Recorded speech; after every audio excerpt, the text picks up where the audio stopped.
Bienvenido a la fase de análisis de este programa de Seis Sigma Cinturón Verde. Ahora vamos a ver lo que es el análisis exploratorio de datos. Los estudios multivariados, multivari porque se ve mucho en este acrónimo en los programas o los materiales de inglés que están en inglés. Las variaciones en los procesos pueden ocurrir de diferentes maneras, específicamente para productos y servicios que son de naturaleza compleja. Particularmente se presenta mayor dificultad para gestionar el análisis y recopilación de datos en el desarrollo de servicios que productos. Esta complejidad puede incrementarse en ambos despliegues, tanto en productos como en servicios. Cuando se agrega a la ecuación la asignación de turnos, operadores y otros que a su vez desarrollan actividades para agregar valor al producto o servicio. Para lograr respuestas se aplican este tipo de estudios, los estudios multivariados. El procedimiento para el plan de muestreo multivariante es el siguiente: seleccionar el proceso y las características e investigar. Seleccionar un tamaño de muestra manejable, por ejemplo, de 3 a 5 muestras con el tiempo de recolección de datos y frecuencia de recolección identificada. Registrar el tiempo y los valores de cada conjunto de muestras en un formato de tabla. Como cuarto punto, trazar un gráfico con el tiempo a lo largo de la escala horizontal y los valores medidos en la escala vertical. Como quinto punto, conectamos los valores observados con líneas. Paso 6, observamos y analizamos la tabla para detectar variaciones dentro de la muestra, muestra a muestra y con el tiempo.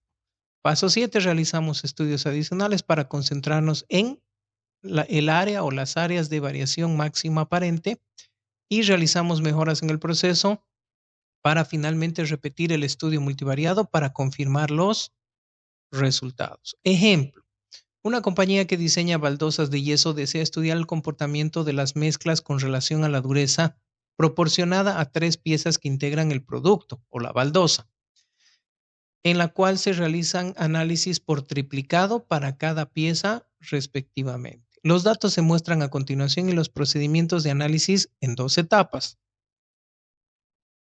Por ejemplo, tenemos la mezcla 1, la pieza por triplicado hemos visto, tenemos 3 piezas, 1, 2 y 3.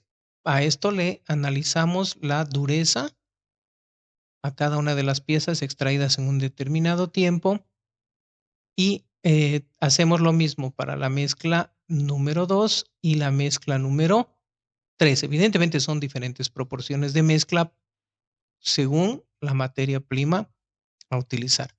Para verlo de forma gráfica, esto utilizando el motor de Minitab, seleccionamos la pestaña de gráfica, gráfica de intervalos, y en el cuadro de diálogo o ventana emergente 1, porque van a ser 2, colocamos o seleccionamos con grupos una Y con grupos.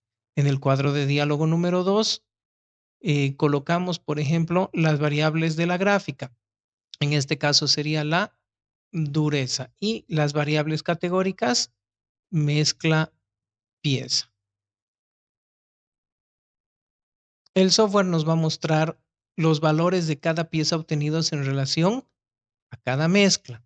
Recuerde que si invierte el orden de las variables categóricas, tendrá otro gráfico, por lo que el orden es importante. Por ejemplo, aquí tenemos la mezcla 1, la mezcla 2 y la mezcla 3 para las muestras por triplicado 1, 2 y 3 respectivamente. Como nota, este análisis preliminar permite conocer el comportamiento de cada resultado por comparación de piezas. Claramente la dispersión es menor en la mezcla 1. Aquí estamos viendo que en la mezcla 2 y en la mezcla 3 hay muchísima dispersión entre cada una de las lecturas.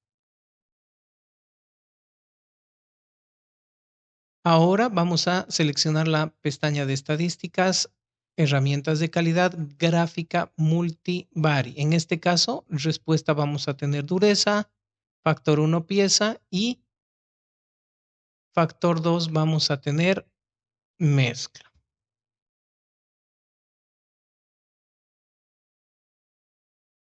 Los resultados ahora arrojan que la mezcla 3 tiene la mayor variabilidad con respecto a la dureza obtenida por cada pieza. Entonces tenemos por ejemplo, la pieza 1, la pieza 2 y la pieza 3 con su simbología respectiva y los resultados obtenidos. El equipo, entonces, en este caso, se va a disponer a hacer ajustes en las mezclas, particularmente en la mezcla 3, y desarrolla nuevamente los datos obteniendo lo siguiente.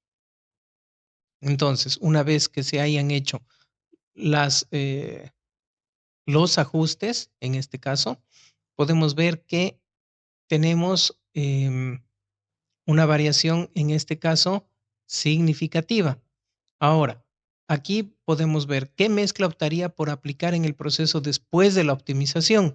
Considere que este estudio estaba enfocado en 3 turnos en lugar de 3 mezclas, ¿no es cierto? Tenemos el turno 1, el turno 2 y el turno 3, ¿no? En vez de mezcla. En el caso del ejemplo teníamos 3 diferentes mezclas. ¿Qué pasa si tenemos 3 diferentes turnos, ¿no? Antes y después, ¿no?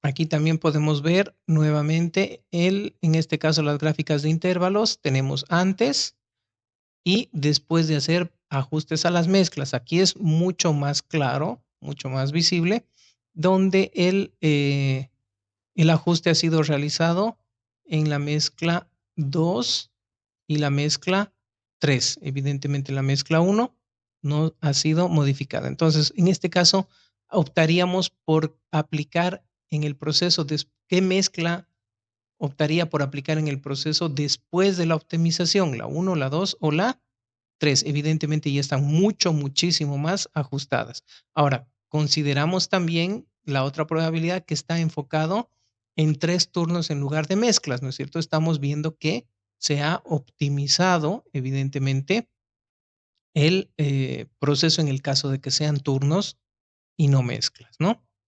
Pasando al tema de correlación y regresión lineal. Los términos clave que debemos saber son correlación. Este es el grado de afinidad entre dos variables. El coeficiente de correlación es un indicador que oscila entre -1 y +1 y permite identificar la fuerza de afinidad de dos variables. Esto ya hemos visto en el nivel y ya debemos conocer por el nivel amarillo. Causalidad. Si bien dos variables pueden tener un alto grado de correlación, se debe tener en cuenta que una de ellas es causal de la otra, vale decir, una es la causa, la variable independiente, que no se ve afectada por la variación de otras causas, y la otra es el efecto, la cual sí se ve afectada por la variación o interacción de otras causas. El valor P es muy repetido, ya hemos visto muchísimo el valor P. Este determina si la asociación entre la respuesta y cada término incluido en el modelo es estadísticamente significativa. La hipótesis nula es que el o nos indica que el coeficiente del término es igual a 0, lo que indica que no hay asociación entre el término y la respuesta con P igual a 0.05. Un valor P menor o igual a alfa indica que la asociación es estadísticamente significativa. Podemos concluir que hay una asociación estadísticamente significativa entre la variable de respuesta y el término. Si se ajusta un modelo cuadrático o cúbico y los términos cuadráticos o cúbicos son significativos, puede concluir que los datos contienen una curvatura. Esto se obtiene del soporte o está descrito en el soporte Minitab para el uso de esta herramienta. Ponemos un ejemplo ahora. Se desea evaluar mediante una regresión lineal los siguientes pares de datos. Tenemos, por ejemplo, contracción, absorción, deformación, esfuerzo.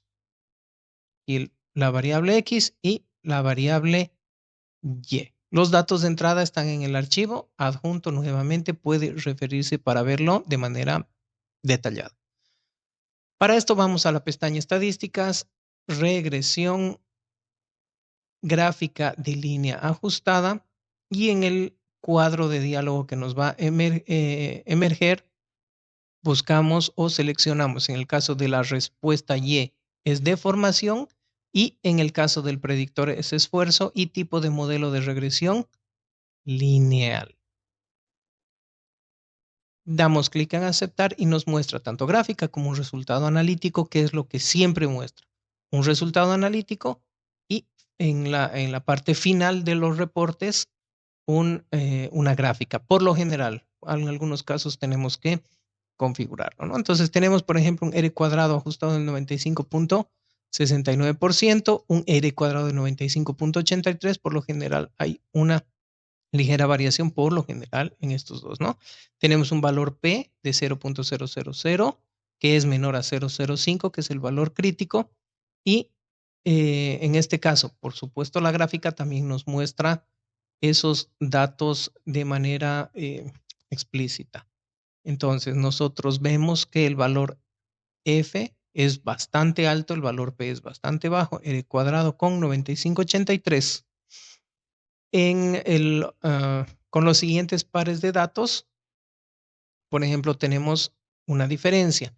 En este caso, un R cuadrado de 47.5 ajustado de 44.2, mucho más bajo, y un valor P de 0.02 y F 14.47. En este caso bajó y el valor de P se incrementó.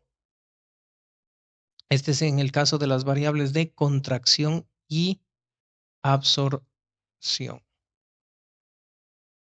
Finalmente, en el caso de las variables X versus Y, tenemos un R cuadrado ajustado del 50%, un R cuadrado del 75%, un valor P de 0.33 bastante alto. En este caso podríamos hacer así, la flecha bastante alto, y un valor F mucho más bajo, un parámetro F. En este caso, entonces, podemos concluir que al ser mayor a 0.05, no existe linealidad. Obviamente tenemos muy pocos parámetros, ¿no?, para analizar. Concluyendo, para establecer si una regresión lineal evidentemente tiene relación entre variables, debemos evaluar y tener los siguientes resultados.